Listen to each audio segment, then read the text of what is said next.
Assalamualaikum warahmatullahi wabarakatuh.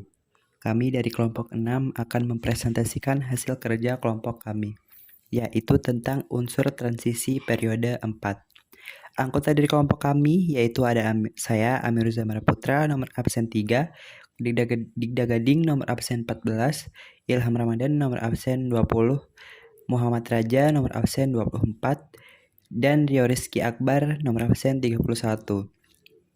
Dengan pembimbing kami Bapak Ali Imron, SPD MSI, selaku guru kimia kami.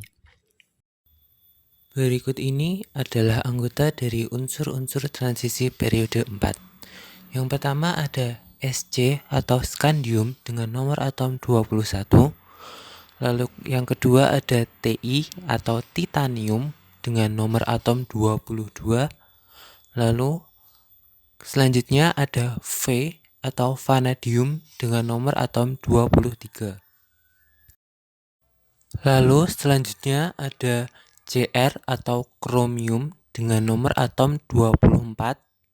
Dan kemudian ada Mn atau mangan dengan nomor atom 25. Lalu juga ada Fe atau ferum atau besi dengan nomor atom 26. Lalu kemudian ada Co atau kobalt dengan nomor atom 27. Lalu kemudian ada Ni atau nikel dengan nomor atom 28. Dan kemudian ada Cu atau cuprum atau tembaga dengan nomor atom 29. Dan yang terakhir ada Zn atau zinc atau Indonesianya seng yang memiliki nomor atom 30. Kemudian ada sifat fisik dari unsur transisi periode 4. Sifat fisik dari unsur transisi periode 4 yang pertama yaitu semua unsur transisi adalah logam, sehingga disebut logam transisi. Lalu sifat fisik selanjutnya yaitu dari kiri ke kanan atau dari Sc ke Zn, besarnya energi ionisasi, jari-jari atom, titik leleh, dan massa jenisnya tidak banyak berubah.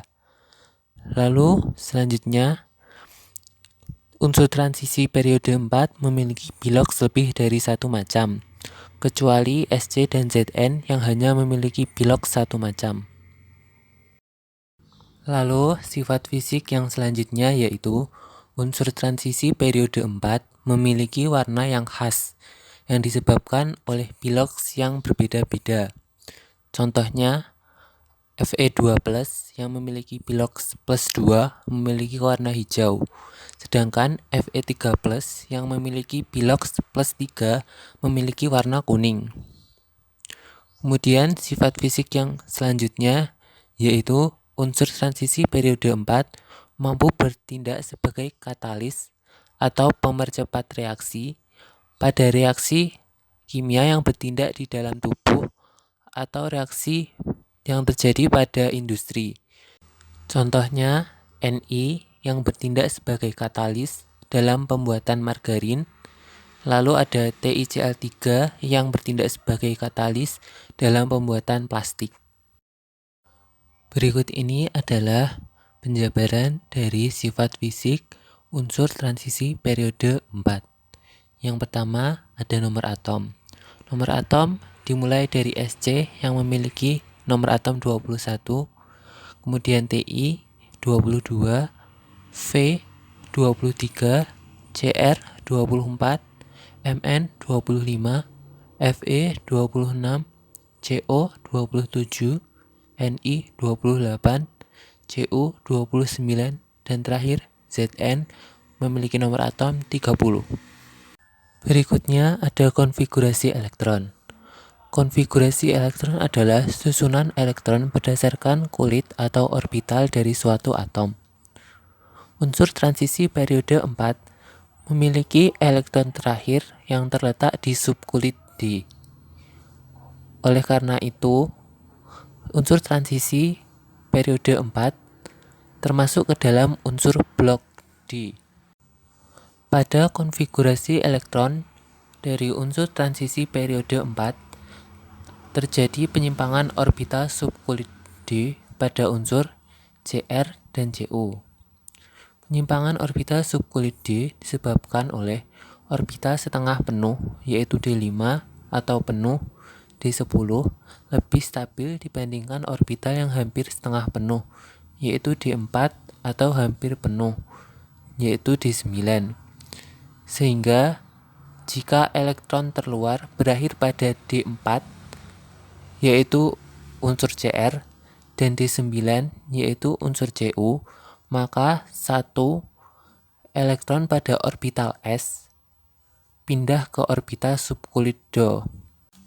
Oleh karena itu, unsur Cr yang awalnya memiliki konfigurasi elektron 4s2, 3d4, kemudian berubah menjadi 4s1, 3d5, sehingga konfigurasi elektronnya seimbang.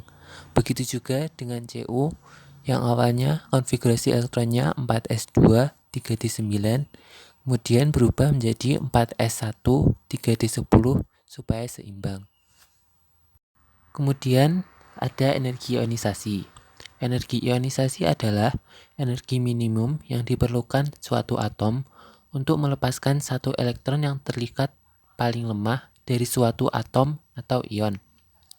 Pada unsur transisi periode 4, energi ionisasi dibagi menjadi 3. Dan energi ionisasi ketiganya dari Sc sampai Zn memiliki selisih yang tidak terlalu jauh. Kemudian ada potensial reduksi dalam bentuk volt. Potensial reduksi atau E0 merupakan kemampuan suatu zat untuk mengalami reduksi.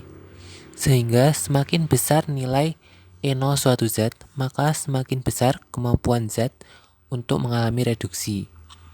Pada unsur transisi periode 4, potensial reduksi terkecil dimiliki oleh unsur Sc, yaitu min 2,08 volt. Kemudian semakin ke kanan, potensial reduksinya semakin membesar hingga ke Zn yang memiliki potensial reduksi min 0,76 volt. Kemudian titik lebur dalam bentuk derajat Celcius. Titik lebur adalah suhu di mana suatu benda padat dapat melebur. Pada unsur transisi periode 4, titik lebur tertinggi dimiliki oleh Cr, yaitu 1900 derajat Celcius. Dan titik lebur terendah dimiliki oleh Zn yang hanya memiliki titik lebur sebesar 419 derajat Celcius. Semakin rendah titik lebur, maka semakin mudah benda tersebut melebur. Selanjutnya, massa jenis dalam bentuk gram per cm kubik. Massa jenis tertinggi dimiliki oleh unsur Cu yang memiliki massa jenis 8,92 gram per cm kubik, sedangkan massa jenis terendah dimiliki oleh unsur Sc, yaitu 2,99 gram per cm kubik. Selanjutnya ada konduktivitas elektrik.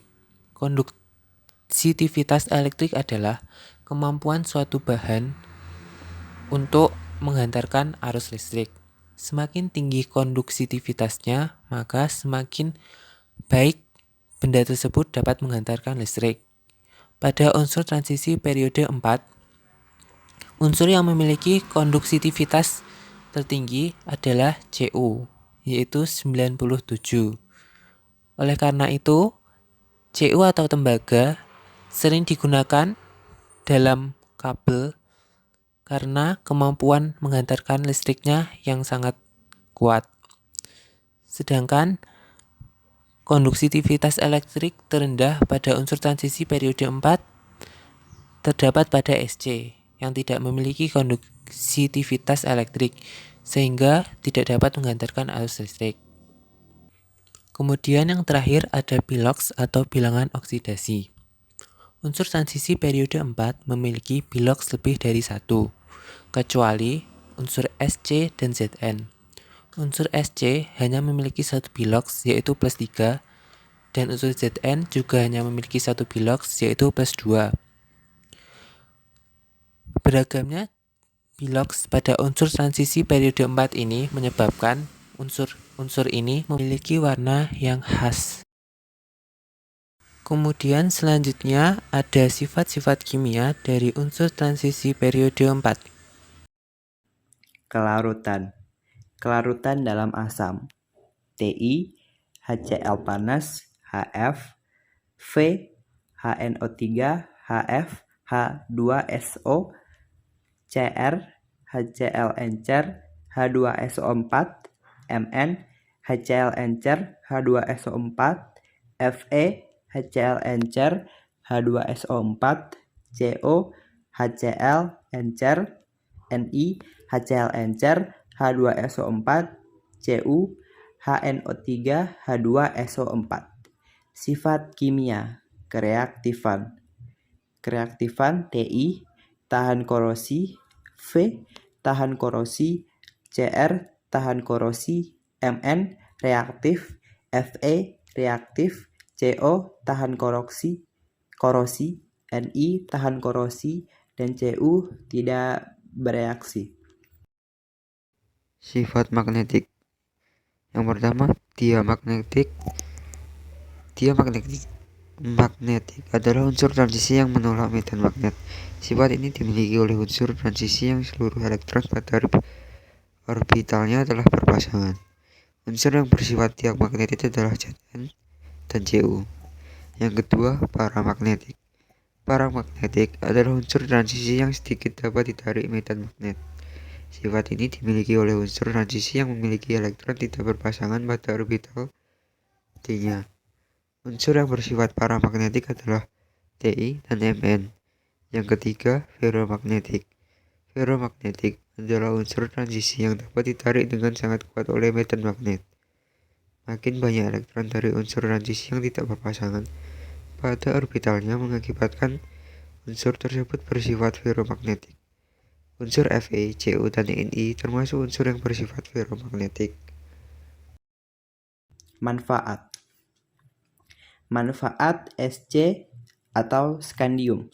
Skandium digunakan sebagai komponen pada lampu berintensitas tinggi. Selain itu, skandium dapat menghasilkan larutan asam pada proses hidrolisis ScH2O N3+, dan membentuknya senyawa Na3SCF6 yang mirip dengan kriolit.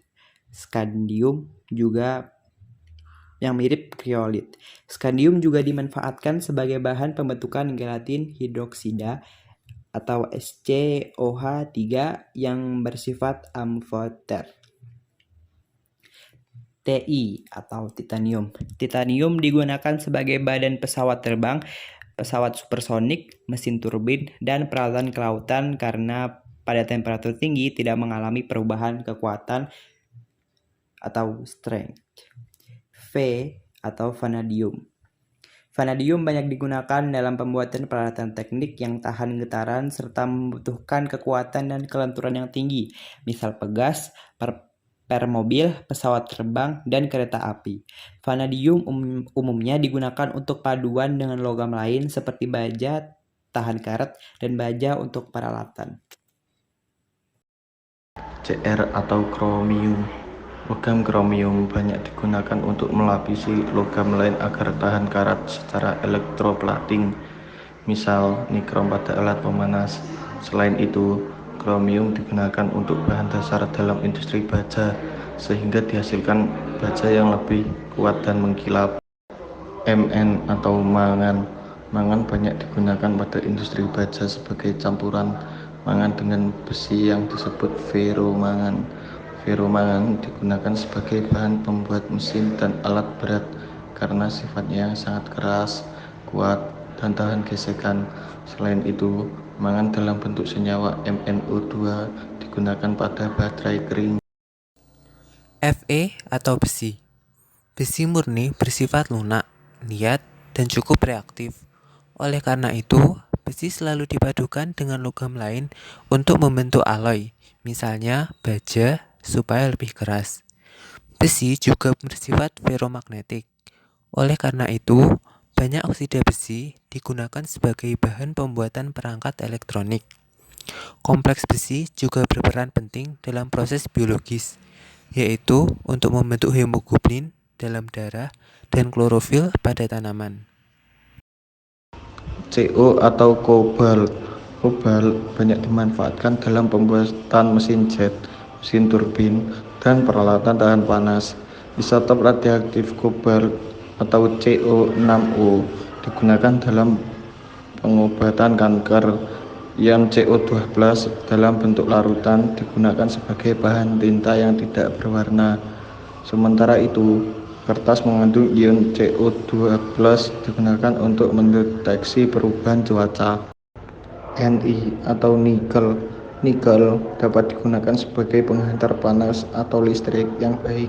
Nikel juga berfungsi melapisi logam agar tahan karat dan sebagai campuran logam. Serbuk nikel biasa digunakan sebagai katalis dalam reaksi reduksi senyawa hidrokarbon, contohnya proses hidrogenasi lemak pada pembuatan margarin. Cu atau tembaga. Tembaga banyak digunakan sebagai kabel listrik.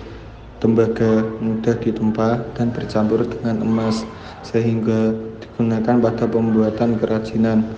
Tembaga juga banyak digunakan untuk membuat paduan logam seperti kuningan dengan tembaga dan seng, perunggu dengan tembaga dan timah, monel, dan alnico. Manfaat Zn atau seng. Seng digunakan sebagai logam pelapis besi agar tahan karat. Seng juga digunakan untuk membuat paduan logam, zat antioksidan pada pembuatan ban mobil, bahan pembuat cat putih, dan bahan untuk melapisi tabung gambar televisi. Lembaran seng juga dapat dimanfaatkan sebagai atap bangunan. Sementara dalam tubuh, seng merupakan salah satu mineral yang bermanfaat. Manfaat seng bagi tubuh yaitu memperkuat daya tahan tubuh, mempercepat penyembuhan luka, dan menjaga tumbuh kembang agar optimal. Keberadaannya di alam adalah sebagai berikut. St atau skandium. Skandium atau Sc di kulit bumi sekitar 0,0025%. Jumlah skandium di alam sangat terbatas. Di alam, skandium terdapat hanya sedikit bersama dengan unsur-unsur lantanida. Kandungan unsur ini dalam mineral hanya berkisar 5-30 ppm dan sangat sulit dipisahkan dari mineralnya. Ti atau titanium. Unsur ini terdapat dalam TiO2 yang terdapat dalam biji besi sebagai FeTi2O3 dan FeTiO3. Juga terdapat dalam karang, silikat, bauksit, batu bara, dan tanah liat. Vanadium. Vanadium di kulit bumi terdapat sekitar 0,02%. Meskipun sedikit, vanadium tersebar luas di alam.